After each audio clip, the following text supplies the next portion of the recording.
Welcome back everyone. Today we're taking a look at a budget Scotch option, the Black Bottle. This brand is famous for its very distinctive obsidian coloured bottle and is currently owned by the Heineken group. Black Bottle is a blended Scotch and it features some malt whisky from the island of Islay, which is just off the west coast of mainland Scotland and is famous for its very peaty whisky. Now historically, in the 1990s, Black Bottle's blend included malts from all of Islay's working distilleries at the time. However, the current version is not quite the same as what it used to be. However, the current version is significantly reduced in scope, and the main malt in this one is Bunnahabhain. We don't know if there are any other Islay malts in it, it's never been revealed, but we do know at least that Bunnahabhain is in this. And interestingly enough, Bunnahabhain is also owned by Heineken. Apart from Bunnahabhain, this blend contains malts from other distilleries and is topped off with some young grain whisky. Bunnahabhain is traditionally known for producing unpeated whisky, which is quite unusual for Islay. So you might expect, if you hear like there's a blend that's got some Islay whisky in it, you might expect, oh, that's going to be a smoky whisky. Well, if it's got Bunnahabhain in it, that doesn't necessarily translate into being a smoky whisky.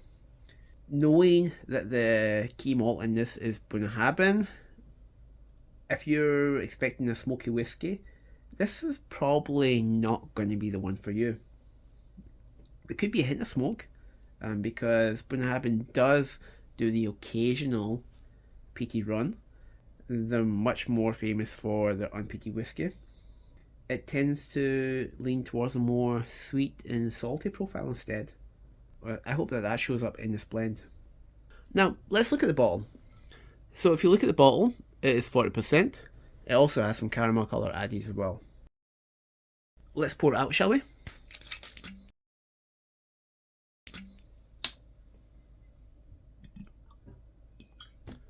Alright. So, there we go.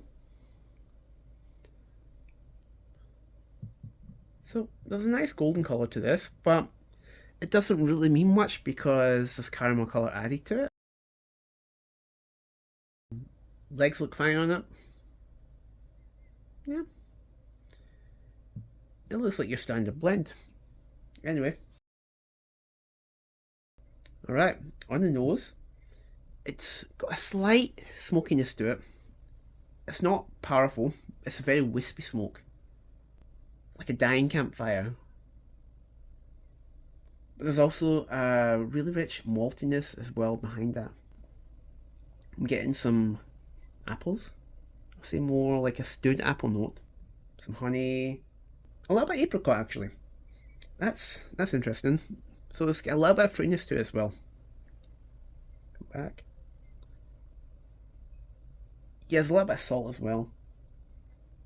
It's like a sea breeze almost. Like, imagine like a sea breeze if you're on like a sandy beach. Like brings to mind that kind of feeling as the wind is blowing in from the sea. That's a nice touch. Also getting a little bit of vanilla too. The vanilla's in the background though. Well, it's quite a nice nose actually. Very light on the smoke. So I'm guessing there's either a little bit of peated malt from Bunnahabhain there or another Islay distillery, but I wouldn't say there's a lot of that in this blend. Alright, let's now taste this.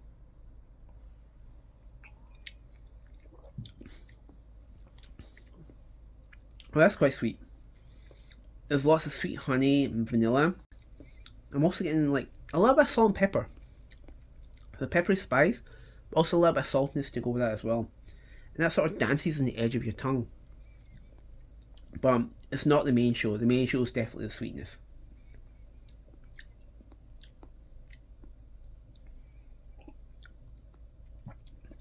Yeah, the sweetness is really shining through. As I said, there's a little bit of spice there, a little bit of saltiness, but it's definitely the sweetness taking center stage. I would say it's almost like salty caramel. Maybe a little bit of sugar cookie too. There's a sort of maltiness coming through as well.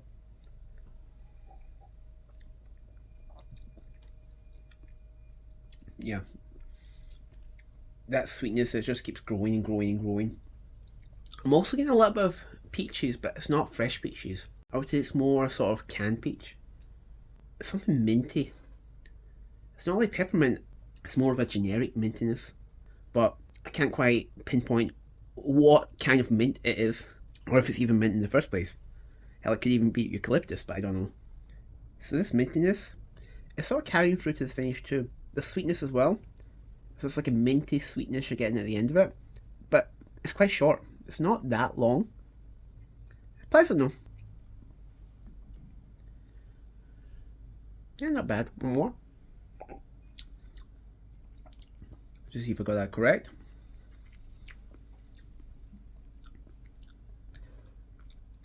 Yeah, a little bit of salt, a little bit of peppery spice, but mostly sweetness. Honey, a bit of vanilla, caramel, and yeah, that mintness comes through again. Yeah, I would say short finish, slightly minty, slightly sweet, but pleasant. Anyway, I would say, like, overall, for the price I paid for this, I would say it's fairly enjoyable. Yeah, it's not giving heavy smoke or anything like that. And I think if you go into this expecting it to be like a heavy smoke bomb, you're probably going to be disappointed. I mean, like, the bottle, it's a pitch black bottle, and that might give the wrong impression that it's going to be like this big, beefy, peaty monster, and it really isn't. It's actually quite light. Not a whole lot of smoke in this, not a whole lot of peat. So if you're expecting that, you're probably going to be disappointed. That's not really what this whiskey's about though. It's sweet, there's a little bit of subtlety to it, and there's a very clear influence from the main malt used in it, Bunnahabhain. That heritage comes through pretty strongly. I'm getting like saltiness, I'm getting sweetness that I expect from Bunnahabhain. For what it's worth, I think it offers a good value for what you pay for it. You could do much worse at this price point.